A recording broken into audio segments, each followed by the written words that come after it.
No céu não entra pecado, fadiga, tristeza e nem dor.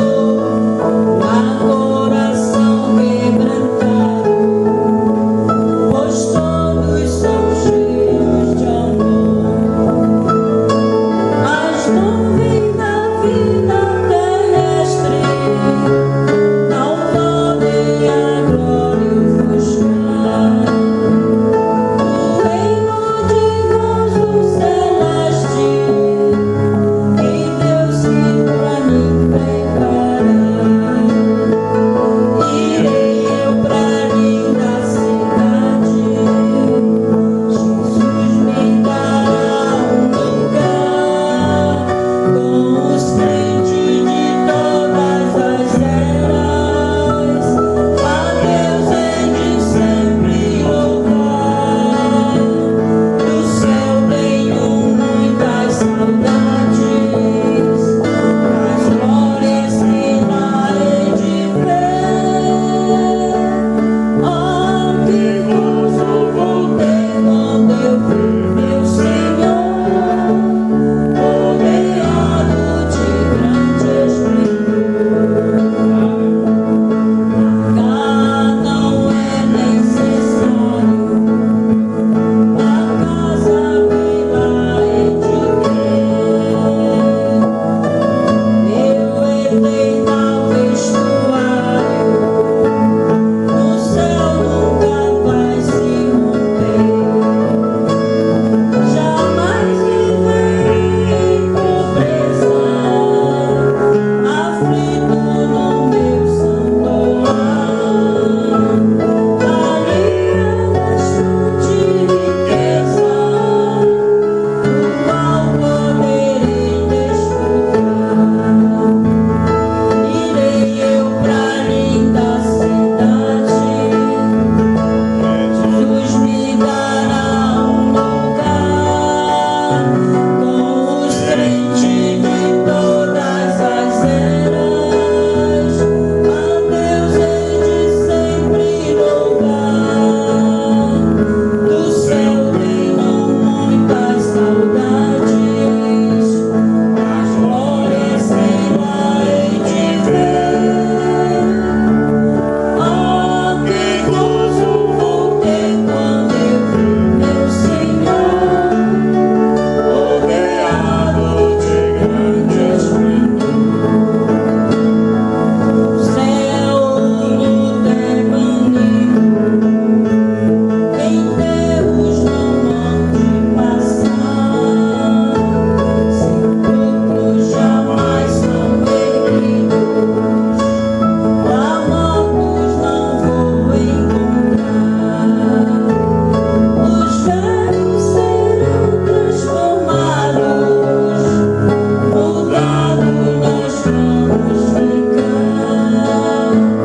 Quais astros por Deus espalhados, no céu para sempre brilhar. Irei eu pra linda cidade, Jesus me dará um lugar com os crentes de todas as eras. A Deus hei de sempre louvar. Do céu tenho muitas saudades, as glórias que lá hei de ver. Oh, que gozo vou ter quando eu ver meu Senhor, rodeado de grande esplendor. Ezequiel capítulo 1, verso 18. No 18 é o seguinte: essas rodas eram tão altas que metiam medo, e as quatro tinham as suas cambas cheias de olhos ao redor. E andando os animais, andavam as rodas ao pé deles, e elevando-se os animais da terra, elevavam-se também as rodas. Para onde o Espírito queria ir, iam, pois. o Espírito os impelia, e as rodas se elevavam defronte deles. Agora preste atenção à frase: porque o Espírito da criatura vivente estava nas rodas.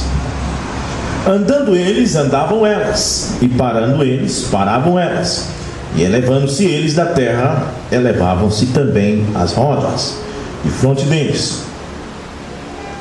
Veja bem, porque o espírito dos animais, agora no plural, estava nas rodas. Muito bem, eu quero tomar esse tema. O espírito dos seres viventes estavam nas rodas. Amém? Vamos orar. Bondoso Pai Celestial, pedimos que Tu possa nos iluminar, nos mostrar sempre o caminho da verdade. Não nos deixe desviar-nos nem para a esquerda, nem para a direita, mas manifesta-te agora e nos ajuda a compreender estas coisas, que são coisas que o ouvido nunca ouviu e que os olhos nunca viram, mas que o Senhor tem reservado para os seus filhos. No nome de Jesus Cristo pedimos, Senhor, controle essa audiência, e que esse espírito dos seres viventes que estava nas rodas possa estar aqui esta noite e abençoar a cada um de nós. No nome de Jesus Cristo nós oramos. Amém. Glória a Deus.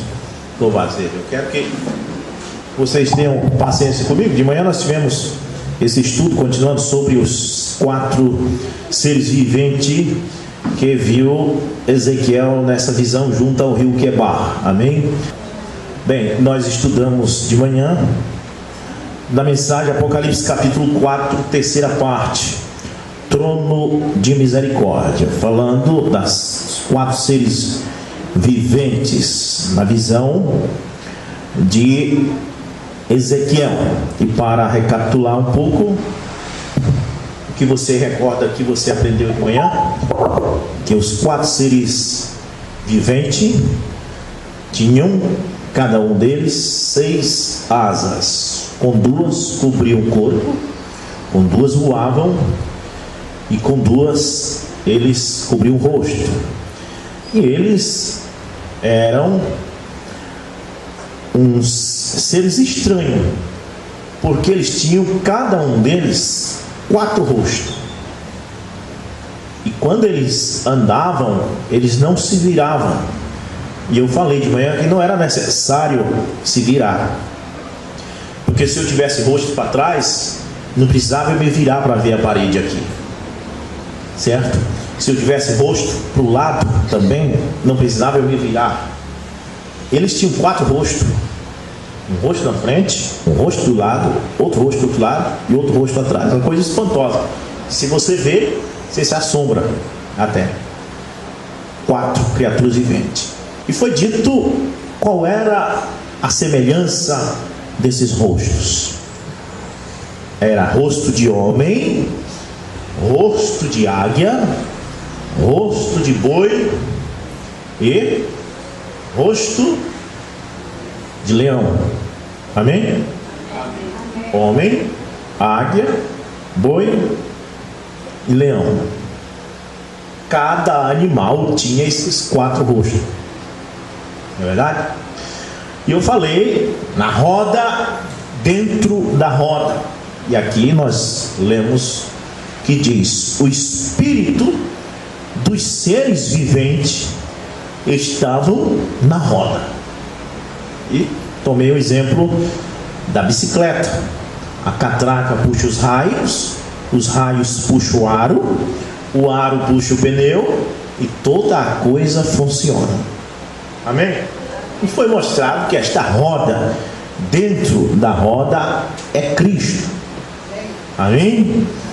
Tudo está sobre ele, ele é o centro de todas as coisas. Jesus não é um ser secundário na divindade. Jesus não é um ser que tem que pedir alguma coisa para outro ser, mas ele diz: todo o poder foi me dado. Jesus comanda tudo. Amém? A Bíblia diz, porque segundo a doutrina falsa da Santíssima Trindade, são três pessoas distintas com poderes coiguais. E a Bíblia não diz isso. A Bíblia diz que é uma pessoa com toda a plenitude do poder. Amém? Porque nele, em Jesus, habita corporalmente toda a plenitude da divindade. Nós temos um livro, temos esse livro, que diz, faz uma pergunta: está Jesus na divindade ou está a divindade em Jesus? Isso é uma coisa boa para se perguntar. Será que Jesus está na divindade? Ou será que a divindade está em Jesus? De acordo com a Bíblia, Jesus não está na divindade. De acordo com a doutrina da Santíssima Trindade, Jesus está na divindade. Ele faz parte da divindade. Mas de acordo com a Bíblia, a divindade está em Jesus. Porque nele habita corporalmente toda a plenitude da divindade. Amém? Então, quando eu trabalhava na empresa, eu fazia parte da empresa. Então é diferente, eu era um componente da empresa. Então, de acordo com essa doutrina da Trindade, Jesus é um componente da divindade. Jesus faz parte da divindade. E não é assim, não. A divindade completa está em Jesus. Amém? Então, ele é a roda dentro da roda que governa todas as coisas. Todo esse sistema de Deus que nós temos, é Jesus que controla tudo. Amém? Glória a Deus. E nada sai fora de lugar, porque Deus é perfeito. O sol nasce e se põe na hora certa, a maré sobe e desce na hora certa, a lua é minguante e assim por diante na hora certa, noite e dia na hora certa, as flores abrem na hora certa, os passarinhos sabem a hora certa de dormir, na hora certa de acordar, porque ele é a roda dentro da roda, governando tudo. Nada sai do lugar. Amém? Tudo está em harmonia quando está na palavra de Deus. Quando uma coisa sai da palavra de Deus é que entra em desarmonia. Muito bem. Agora, eu disse de manhã que eu tinha uma Bíblia católica que eu ganhei da irmã Francisca, que Deus o tenha. Creio que ela já partiu para o Senhor muito tempo atrás. Irmã Francisca, não sei se vocês lembram dela. Ela me deu essa Bíblia, é uma Bíblia católica. Ela disse: eu ganhei essa Bíblia, pastor. Irmão, na verdade não era pastor na época. Eu tenho muitas Bíblias em casa, eu queria lhe dar ela. E eu gostei, porque existe muita coisa boa aqui que eles fazem. O teólogo que traduziu ela fez uma pesquisa que vai dar certo para essa noite. E a pesquisa que ele faz é sobre os 4 evangelhos. Ele fala detalhado sobre cada evangelista, sobre Mateus, sobre Marcos, Lucas e João, e diz o símbolo que cada um tem. Amém? Cada evangelho tem seu símbolo. Então ele começa aqui, ó. Aqui para vocês verem, ó. Não é uma coisa que eu estou inventando. Então aqui é o Evangelho segundo São Mateus. Então o tradutor aqui, o teólogo, colocou assim: seu símbolo, o símbolo do Evangelho de São Mateus é um anjo ou um homem. Amém? Então aí você encontra o rosto de homem, já de um dos 4 seres viventes, tá bom? Então o próprio teólogo está dizendo que o símbolo do Evangelho de Mateus é o rosto de um homem. O Evangelho segundo Marcos, seu símbolo, diz ele aqui, o leão. O Evangelho de Marcos começa pela evocação de João Batista no deserto. Voz do que clama no deserto, apressem-se na caminhada do Senhor. Marcos 1:3. Segundo a crença da época, esse local era povoado de animais selvagens, e o que fez evocar o leão, sempre associado a esse evangelista. Então, Marcos é um leão. Amém? O símbolo de Marcos é o leão. Agora, o Evangelho segundo São João, ele colocou o símbolo de João, a águia. o único animal capaz de fixar o sol. A águia simboliza a contemplação. Isso explica seu vínculo com João, o mais meditativo dos evangelistas. Então João é a águia. Lucas, o símbolo de Lucas, ele diz o touro. Amém? Página da esquerda, Lucas, segundo um manuscrito do século XV. Então, o símbolo de Lucas é um touro. É aqui nós encontramos agora a questão: por que os 4 rostos? Rosto de águia, rosto de homem, rosto de touro, né? E qual é o outro? De homem. São os 4 evangelhos ali. Só para você ver, porque eu estou pregando aqui, que o Mombrano diz a mesma coisa. O Mombrano diz que esses 4 rostos, esses 4 animais, simbolizam os 4 evangelhos. Quando a gente prega essas coisas, os teólogos dizem: ah, meu Deus, como é que você sabe disso? Eu estou pegando carona com um outro teólogo aqui para mostrar que o Mombrano está certo. Amém? Em Apocalipse capítulo 4, João tem a mesma visão. Apocalipse capítulo 4 também pode conectar isso com Isaías capítulo 6, certo? Então, Apocalipse capítulo 4 diz assim, ó: depois dessas coisas olhei, e eis que estava uma porta aberta no céu, e a primeira voz, que como de trombeta ouvira falar comigo, disse: sobe aqui e mostrar-te as coisas que depois dessas devem acontecer. E logo fui arrebatado em espírito, e eis que um trono estava posto no céu, e um assentado sobre o trono. E o que estava assentado era na aparência semelhante à pedra de jaspe de sardônica. E o arco, aqui está o arco que nós falamos de manhã, o arco celeste, ou o arco-íris. Nós vimos aqui, nós vamos chegar nisso aqui. O arco-íris tem 7 cores. Quantas eras Deus distribuiu esses 2000 anos? 7 eras. Muito bem. E que o arco-íris simboliza a aliança, o pacto. Em Apocalipse capítulo 10, o anjo forte desce do céu, bradando como leão, e ele vem com o arco celeste sobre sua cabeça. Simboliza pacto. Lá em Gênesis, creio que capítulo 9, Deus fez esse pacto com Noé após o dilúvio, colocando o arco nos céus, e diz: nunca mais destruirei o homem que criei com água. E ele colocou o arco-íris como um pacto. E aqui na visão de João, em Apocalipse 4, encontramos o arco celeste ao redor do trono. Continua mostrando o seu pacto com o homem. Amém? Muito bem, o arco celeste estava aqui, e o arco celeste ao redor do trono. Agora, ele era na semelhança de quê? De esmeralda. Agora Ezequiel viu a aparência da cor âmbar. Aí o Lumbrana mostra que a cor âmbar é a mesma cor de esmeralda, que é o verde amarelado. Aí o Lumbrana mostra ali, ó, a coluna de fogo sobre sua cabeça. Aquela é a cor âmbar. Amém?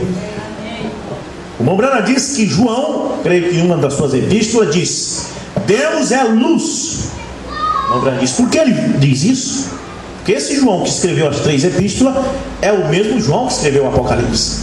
Então ele viu Deus. Ele não viu Deus na forma de homem, porque a Bíblia diz: ninguém viu a Deus, nem o verá. Mas ele viu esta luz na cor de esmeralda. Ele viu essa luz na cor âmbar, a mesma luz que Ezequiel viu. Portanto, João escreveu: Deus é luz. E não é luz elétrica, não é luz cósmica. Amém? Mas Deus é luz. Ele sabia o que estava falando. O que é Deus? Luz. Moisés, como é Deus? Moisés só podia responder: Deus é luz. Por quê? Porque ele viu Deus na forma de luz. Israel viu Deus. Aquela coluna de fogo no deserto era na cor de esmeralda, na cor âmbar. Aquilo era Deus, porque Deus é luz. Amém? Em São João, creio que capítulo 3 diz que que Jesus, quando foi na região de Naftali, o povo que morava em trevas viram uma grande luz. Então Jesus, passando por lá, era essa luz esmeralda. Glória a Deus. Muito bem. E era na semelhança a esmeralda, e ao redor do trono havia 24 tronos, e havia sentados sobre os tronos 24 anciões, vestidos de vestes brancas, e tinha sobre a cabeça coroas de ouro, e do trono saía relâmpagos e trovões e vozes, e diante do trono ardia 7 lâmpadas de fogo, as quais são os 7 Espíritos de Deus. Agora preste atenção, verso 6. E havia diante do trono um como mar de vidro, semelhante ao cristal, e no meio do trono, olha só, e no meio do trono, e ao redor do trono, no meio e ao redor do trono, 4 animais cheios de olhos por diante e por detrás. Eu expliquei o porquê desses olhos de manhã. Agora, o primeiro animal era semelhante a um leão. Então quem é o leão? O leão é Marcos, pelo menos é o que o teólogo diz aqui. Então, o segundo animal semelhante a um bezerro. Quem é o bezerro? Lucas, é o que o teólogo diz aqui. Então, o segundo animal era Lucas. Amém? E tinha um terceiro animal, o rosto como de homem. Quem era o animal com o rosto como de homem? Segundo o teólogo aqui era Mateus. Amém? E o quarto animal era semelhante a uma águia voando. Quem era a águia? Amém? A águia era João. É o que o teólogo diz aqui. Aqui a gente tem uma noção do que são os 4 seres viventes que Ezequiel viu. Ele viu 4 seres viventes que eles eram na aparência do fogo. Amém? E o fogo corria por entre eles. E eles tinham 4 rostos. E esses rostos eram de águia, de homem, de bezerro e de leão. E para onde eles andavam, o Espírito os impelia. E diz que o Espírito dos seres viventes estava nas rodas. Glória a Deus. Então, aí você já sabe que nós não estamos contando uma piada, nós estamos falando a verdade. Nós paramos no parágrafo 282. Aí o irmão Branco vai para Isaías capítulo 6, que Isaías viu exatamente a mesma coisa que Ezequiel viu em Ezequiel capítulo 1 e que João viu em Apocalipse capítulo 4. Só que o irmão Branco diz que a visão que Ezequiel viu foi na terra. E você viu o irmão Branco explicar que o número 4 é o número da terra, número de libertação. Quando tinha 3 jovens na fornalha ardente de Nabucodonosor, apareceu um 4º homem trazendo o que? Libertação. Amém? Foi o que foi dito de manhã. 4 é o número da libertação, né?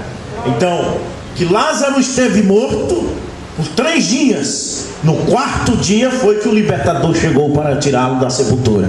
4, número da libertação. Glória a Deus. Eu disse de manhã, você ora 3 dias e para, ore o 4º dia, que no 4º a resposta vem. Amém? 4, número da terra, número de libertação. O Branco diz, os seres viventes. Apareceu a Ezequiel desta forma, porque a arca do concerto ela estava na terra. E João já viu daquela outra forma, porque a arca do concerto já estava na sua posição original.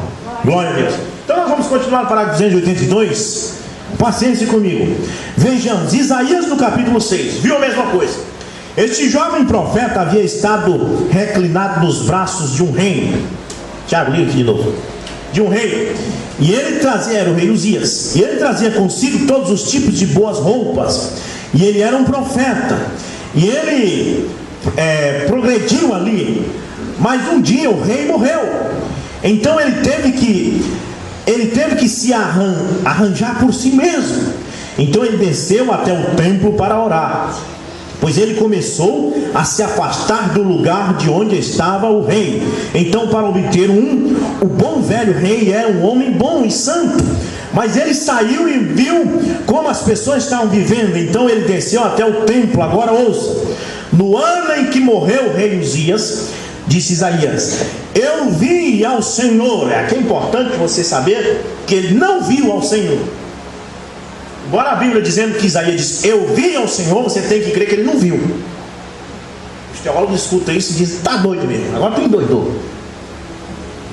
Porque diz, no ano em que morreu o rei Uzias, eu vi ao Senhor sobre um alto e sublime trono. Mas você tem que entender que ele viu a glória do Senhor. Porque se ele tiver visto o Senhor, o apóstolo João entra em maus lençóis lá na frente, quando diz, ninguém viu a Deus e nem o verá. Amém? Homem nenhum viu a Deus. Deus jamais foi visto por alguém. Se você quiser o conhecer, você tem que olhar em Jesus Cristo, que Ele é a imagem do Deus invisível. Então você tem que entender que Isaías viu a glória de Deus, mesmo ele dizendo, no ano em que morreu o rei Uzias, eu vi ao Senhor assentado sobre um alto e sublime trono, e seu séquito enchia o templo, ou seja, a glória enchia o templo. O que é seu séquito, irmão Branham diz? Aí está, anjos, seres, o seu séquito que o seguia. Séquito é o que vem atrás, vê? Seu séquito enchia o templo. Os serafins estavam acima dele, cada um tinha 6 asas, com 2 cobriam os seus rostos, como eu disse de manhã, com 2 cobriam os seus pés, e com 2 voavam. Aí está os seres viventes, amém? E clamavam uns para os outros, dizendo, Santo, Santo, Santo é o Senhor dos exércitos, toda a terra está cheia de sua glória. E os umbrais das portas se moveram com a voz do que clamava, e a casa se encheu de fumo, de fumaça, de uma nuvem. Amém? E não é essa nuvem aí que faz chover. Quando Jesus foi envolto numa nuvem no Monte das Oliveiras, no dia da transfiguração, não foi essa nuvem de chuva que desceu e envolveu Jesus, mas uma nuvem de glória. O irmão Branham diz, quando Jesus vier, que diz que ele virá numa nuvem, não é nessas nuvens aí que os adventistas desenham Jesus lá sentado numa nuvem, não, é numa nuvem de glória. Amém? Muito bem, só para você entender que nós temos uma mensagem profunda, e que nós precisamos valorizar a nossa mensagem que temos, que é profunda. Amém? Isso aqui não é aquela coisinha de glória a Deus e aleluia da Assembleia de Deus. E diz, porque Jesus encontrou o jovem rico, glória a Deus, aleluia. E o jovem rico disse para ele, bom mestre. E Jesus disse, bom é só Deus, glória a Deus, aleluia. Então, glória a Deus, aleluia. Não, isso aqui é coisa profunda. Amém? Então nós vamos em coisas profundas. Isso aqui não foi adquirido no seminário. Isso aqui foi adquirido de um profeta. Porque a palavra de Deus vem ao profeta. Nós já sabemos que são os 4 seres viventes. Nós já sabemos que são os 4 rostos. Amém? Nós já sabemos os que são, o que é a roda dentro da roda. E nós vamos descobrindo grandes coisas aqui. E os umbrais das portas se moveram com a voz do que clamava, e a casa se encheu de fumo. Então, o irmão Branham diz, deixa eu tirar aqui, porque trabalhando. Eu quero ir devagar para vocês, porque é estudo, não é pregação eloquente, não. O irmão Branham diz, aquilo mostra que suas visões são exatamente a mesma para cada um daqueles homens. Que Ezequiel viu é a mesma coisa que Isaías viu, e é a mesma coisa que João viu. A cor esmeralda estava lá, e nós vamos chegar nisso aqui. A cor âmbar, Ezequiel chamou de cor âmbar, e João chamou de cor de esmeralda. O irmão Branham diz que é o verde amarelado, a cor da coluna de fogo. Aquela é a cor de esmeralda, aquela é a cor âmbar. Aquilo mostra então isso, que os 3 tiveram a mesma visão. Vamos voltar apenas um minuto agora, para termos certeza de estarmos com estes personagens corretos. A primeira vez que estes guardas foram mencionados foi em Gênesis. Agora, Vamos lá para Gênesis. Agora recordem, tudo que pregamos tem que vir de Gênesis a Apocalipse. De Gênesis a Apocalipse, para que a escritura fique completa. Toda vez que você tiver uma dúvida, venha e me pergunte.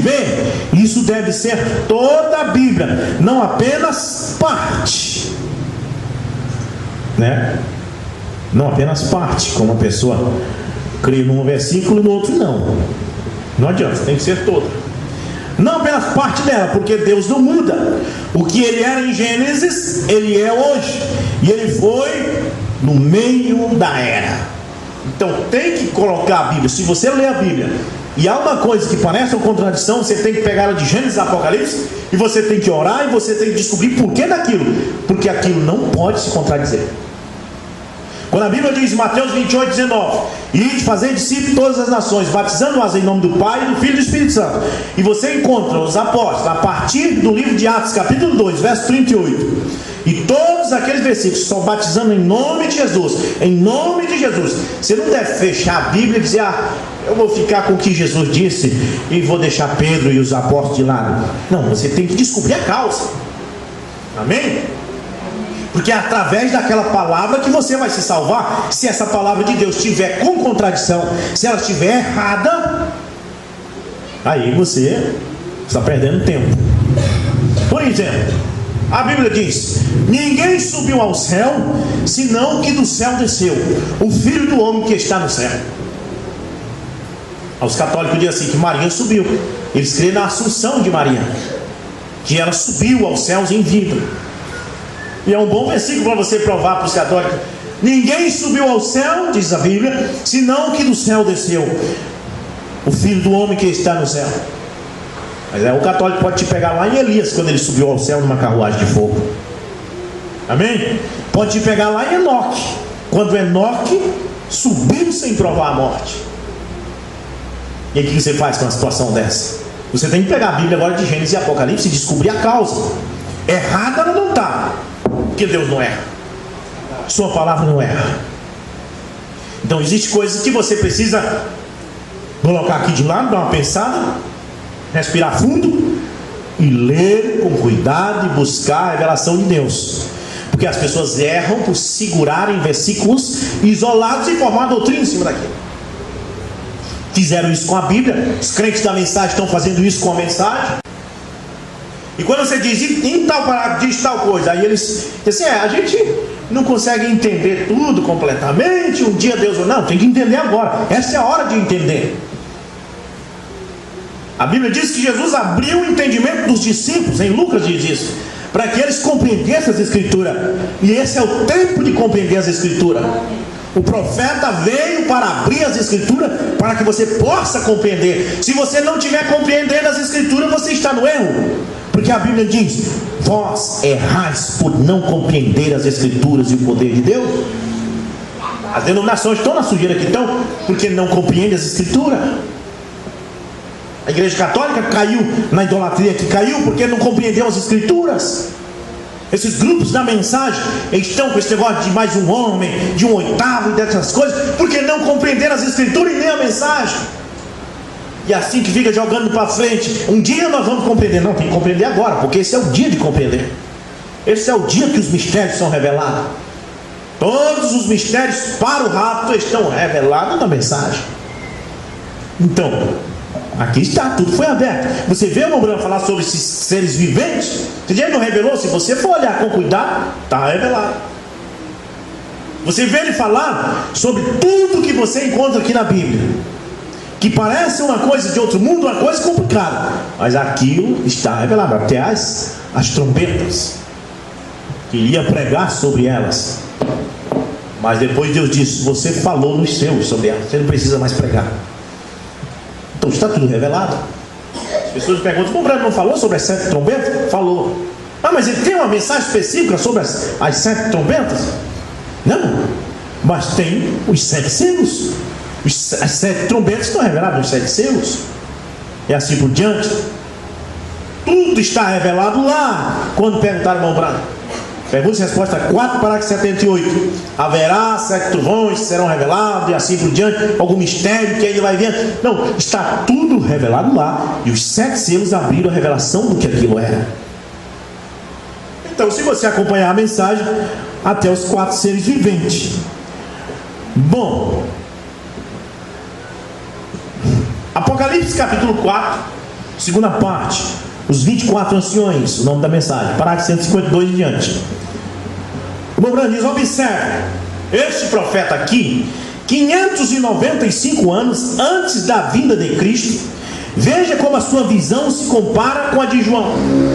Um evento tempestuoso, ou melhor dizendo, um vento tempestuoso vinha do norte, e uma grande nuvem com um fogo a revolver-se e um resplendor ao redor dela, e no meio uma coisa como de cor âmbar. Irmão Branham diz que saía dentre o fogo, e do meio dela saía a semelhança de 4 animais, e esta era a sua aparência. Tinha a semelhança de um homem. Observe, a cor do Espírito de Deus, o qual estava acima, a semelhança destas 4 criaturas era âmbar. Âmbar, diz o irmão Branham, é o verde amarelado. Agora observe, verde amarelado, âmbar. Ou, ele é o mesmo ontem, ele revelou-se a si mesmo para Ezequiel, no meio da visão de Ezequiel. Essa luz que ele viu, vindo acima das 4 criaturas viventes, era verde amarelado. Quando ele chegou para João, ele apareceu em esmeralda, que é também uma cor verde amarelada. Ele chegou agora para o revelador em verde amarelado. Ele chega para nós. Amém?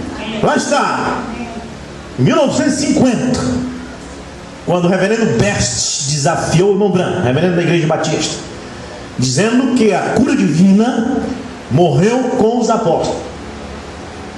E o irmão Bosworth quis provar que Deus, Jesus, é o mesmo ontem, hoje, para sempre, que ele cura hoje.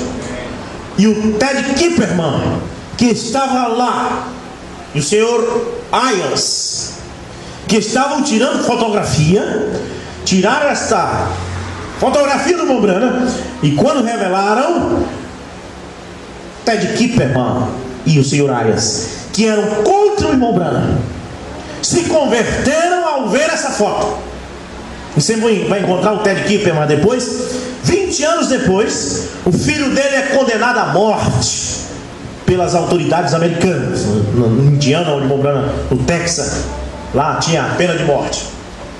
E ele pediu que o irmão Branham fosse lá para pedir às autoridades que não matasse o filho dele na cadeira elétrica ou na injeção letal, não sei. 20 anos depois dessa foto ter sido tirada, o fotógrafo, que era inimigo do irmão Branham, se converteu para esta mensagem. Porque viu que isso era verdade. 20 anos depois ele liga para o irmão Branham e disse assim: irmão Branham, o homem que era contra você agora precisa da sua ajuda. Está na mensagem, fazendo um serviço para Deus, porém fora de sua vontade. 20 anos depois, o irmão Branham foi no Texas, e no Texas pregou uma mensagem titulada O Absoluto. Eu creio que foi no dia 4 de março de 1963, cerca de uns 4 ou 5 dias depois da aparição da coluna de fogo no Monte Pôr do Sol. E lá o irmão Branham conta a história. Lá o irmão Branham diz: foi aqui nessa cidade que a coluna de fogo apareceu, e aqui está o homem que a fotografou, que hoje é desta mensagem. E que o seu filho hoje está preso e foi condenado à morte. E eu vim aqui para nós orarmos para que Deus livre esse rapaz da morte. E o irmão Branham fez uma oração, e eles buscaram o Senhor, e as autoridades não mataram o rapaz. Amém? Leia a mensagem, O Absoluto, do dia 4 de março 63. Agora o homem era o fotógrafo que se converteu, porque viu que ele não fez montagem, porque o próprio fotógrafo revelou a foto, e quando viu e levou a George J. Lacy, que era examinador de documentos questionáveis, que eles dizem, ele não era do FBI. Para mim não importa se George J. Lacy não era do FBI, eu quero saber disso não. O que eu quero saber é que ele era examinador de documentos questionáveis, porque eu fui pesquisar a vida deste homem na internet, e eu, Rubson, descobri que George J. Lacy era examinador de documentos questionáveis. Agora o irmão Branham diz que ele era examinador de documentos questionáveis para o FBI, mas ele não era só para o FBI. Ele não era um empregado só do FBI. Ele era um homem que examinava documentos questionáveis para qualquer órgão americano que quisesse, inclusive o FBI. Amém? E então, esta fotografia foi levada a ele, e ele fez a sua pesquisa e disse: a luz atingiu a câmera diretamente e não tem montagem nisso. E George J. Lacy nem é da mensagem. E Ted Kipperman se converteu. 3 anos depois, o irmão Branham fez um filme, Profeta do Século XX. Uma companhia da imprensa queria fazer esse filme na casa do irmão Branham, e chamaram 2 irmãos para atuarem junto com ele. E lá eles entram na casa do irmão Branham, e o irmão Branham diz: 3 anos atrás a ciência fotografou isto. E o irmão Branham aponta para aquela foto, ela está do jeitinho que está ali na escrivaninha do irmão Branham. Então em 1950 ela é fotografada, em 1953 o irmão Branham já mostra ela desse jeito. Então se o irmão Branham tivesse feito montagem, não dava para ele ter feito, porque se ele tivesse feito uma montagem aí, ele teria que ter vivido pelo menos até 1980. E ele não viveu até 1980, ele morreu em 1965, quando não existia computador. Sabia disso? Os primeiros computadores surgiram na década de 80. 3 anos depois dela ser fotografada, ela continuava desse jeito. Aí o irmão Branham diz, aqui, Ezequiel viu essa luz na Corumbá. Isaías viu o seu séquito encher o templo na Corumbá. João viu na cor esmeralda, que o irmão Branham diz que é a mesma Corumbá. E o irmão Branham diz, e ela tem vindo a nós na Corumbá. Amém? Tem vindo aqui a nós. Não os teólogos, não a denominação. Deus não tem compromisso com essas coisas. O compromisso que Deus fez é com o seu povo. A coluna de fogo não veio para os egípcios. A coluna de fogo não veio para os assírios. Não veio para os arameus, para os jebuseus, para os amorreus. A coluna de fogo veio para Israel. Amém? Deus fez um pacto com Israel. A coluna de fogo veio para o povo da mensagem. Aleluia. Essas coisas é para o povo da mensagem. Você é povo da mensagem? Você não é povo de Osmar, você não é povo de David Wood, você não é povo de Linveio. Você é povo da mensagem. E essa luz tem vindo a nós porque somos o povo da mensagem. Oh, veja, olha só, Ezequiel, no meio da visão, quando ele chegou para João, ele apareceu em esmeralda, que é também uma cor verde e amarelada. Ele chega agora para o revelador, que é João, em verde e amarelado. Ele chega para nós em verde e amarelado, a luz. O irmão Branham diz, ande na luz, ele é a luz. Vamos voltar ao versículo 26 agora, para que então possamos ler até o 28. O versículo 26, e por cima do... Reticência. Quando você chegar em casa, diz Mombrana, eu quero que você anotem isso e leia cada pedacinho. Eu falei isso também de manhã, para vocês lerem Ezequiel capítulo 1 em casa, porque quando vocês lessem, vocês iam entender melhor agora à noite. Amém? Creio que alguém deve ter lido aí, né? E por cima do firmamento,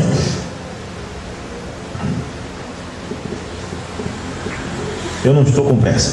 E por cima do firmamento, que estava por cima das suas cabeças, havia uma semelhança de trono, como de uma safira.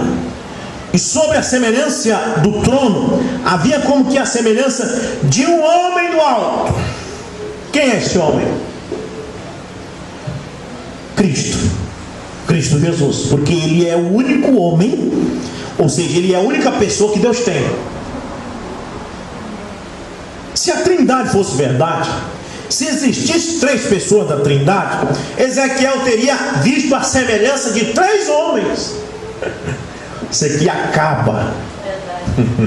Mas João disse em Apocalipse 4, eu vi um trono e um assentado sobre o trono. Ezequiel disse, eu vi a semelhança de um homem. Cadê os outros 2? Cadê as outras 2 pessoas? Não tem. Só existe uma pessoa da divindade, é Jesus Cristo. Hebreus capítulo 1. Tendo Deus antigamente falado de diversas maneiras através dos seus santos profetas, a nós tem falado nesses últimos dias através de seu Filho, que é o que?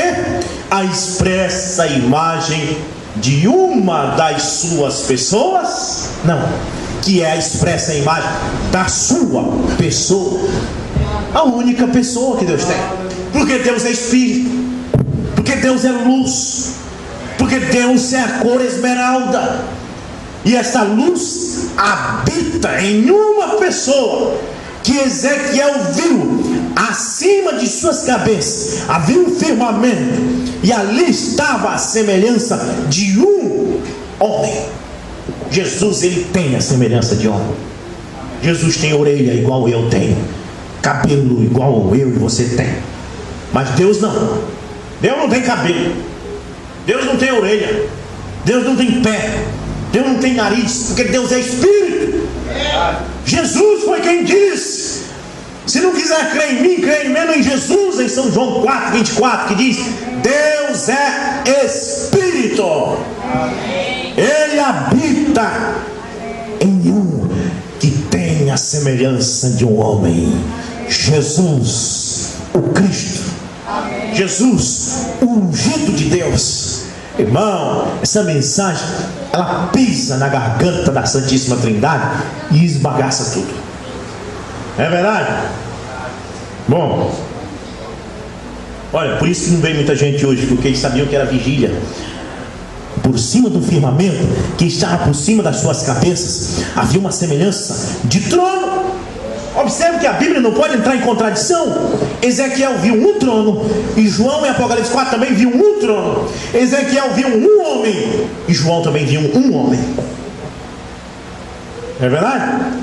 Estava a semelhança de trono, como de uma safira, e sobre a semelhança do trono havia como que a semelhança de um homem no alto. Sobre ele, como Brana diz entre parênteses, aquele era o Filho do Homem. Vê?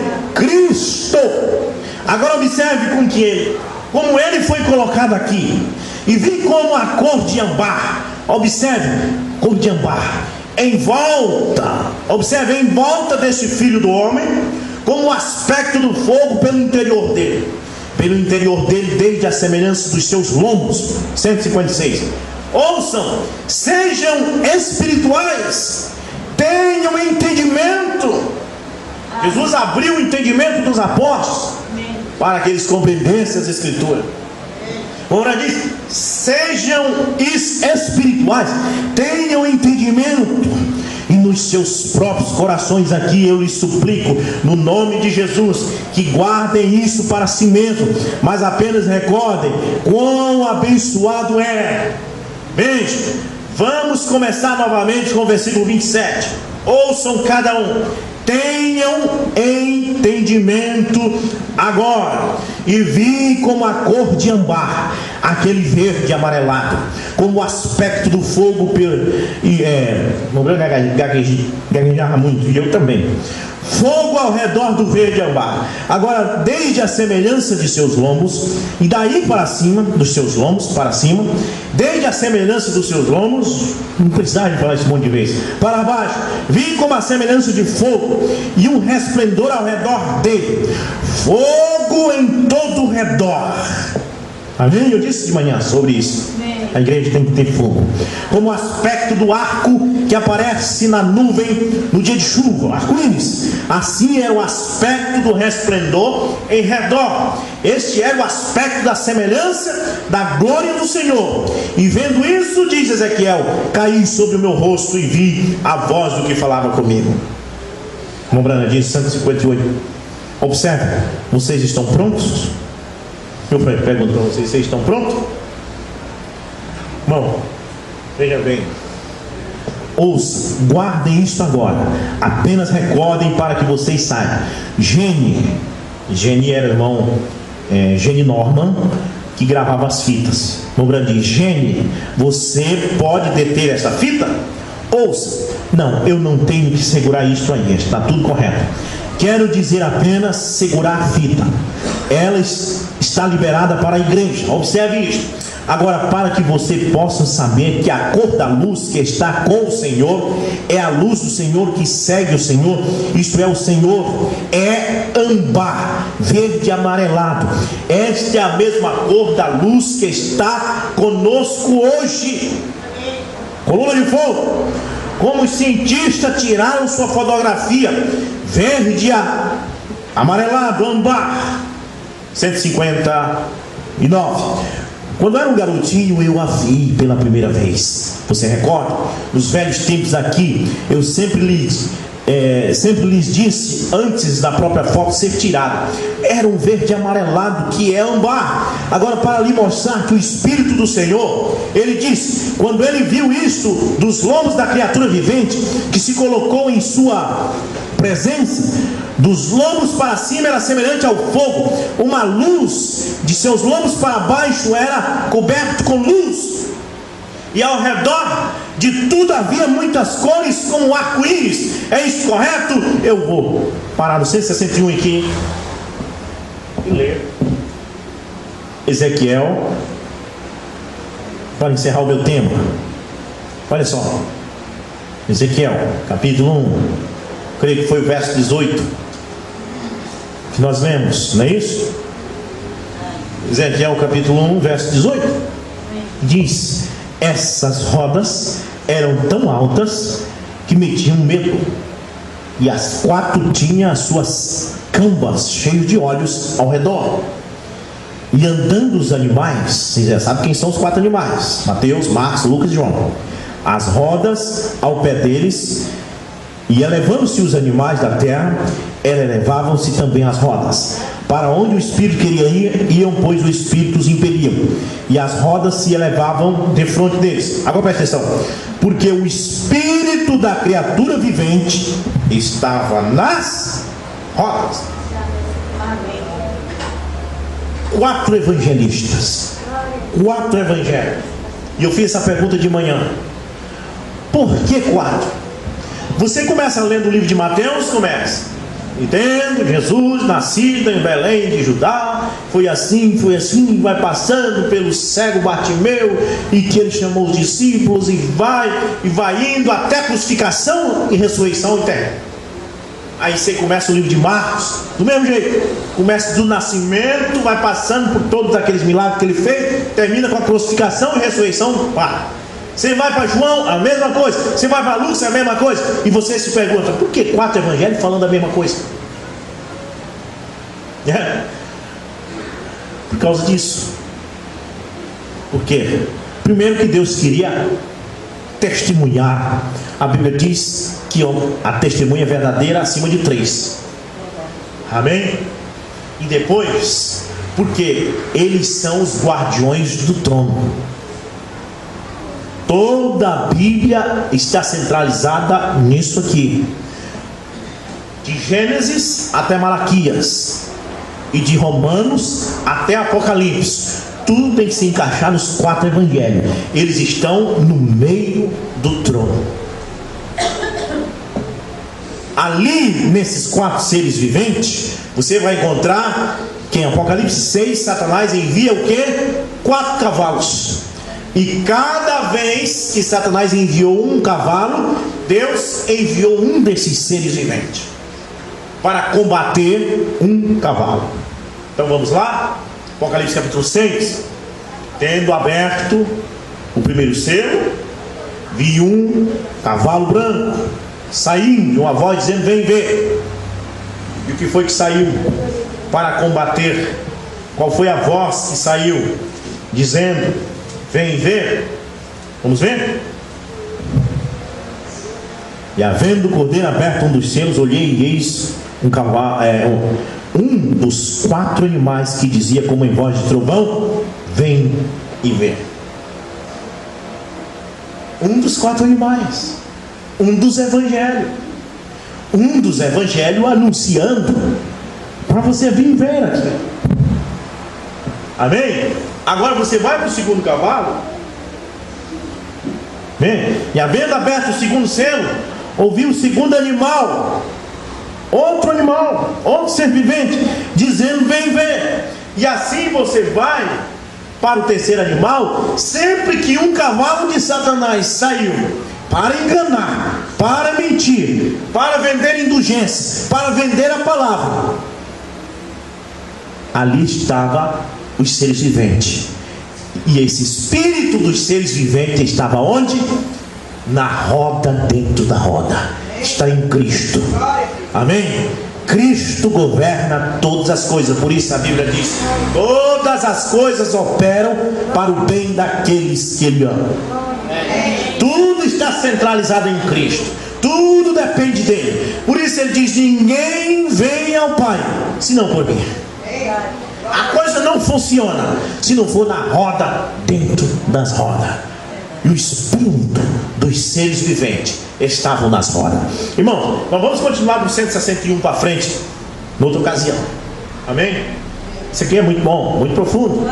De manhã tivemos uma grande mensagem aqui, e essa eu quis gravar, mas nós vamos continuar depois, tá bom? Que Deus possa nos abençoar. Vamos ficar de pé, vamos cantar um hino.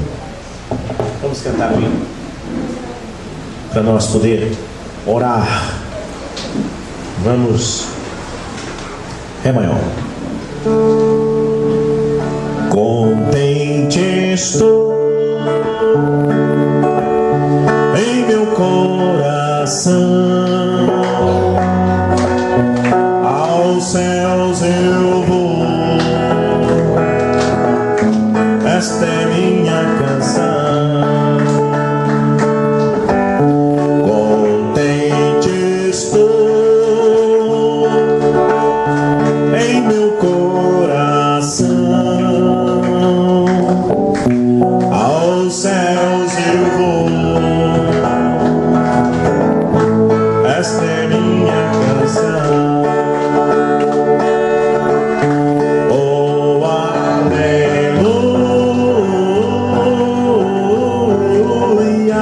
Graças a Deus, aos céus eu vou.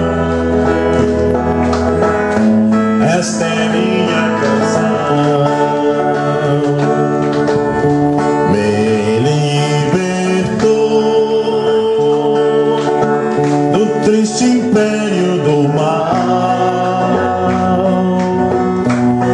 me transportou seu reino de luz. Outra vez. Me libertou do triste império do mal,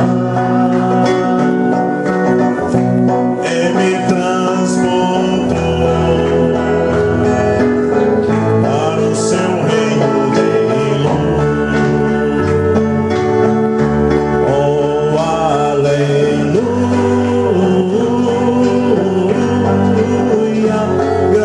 graças a Deus, aos céus eu vou. Esta é minha canção. Oh, aleluia,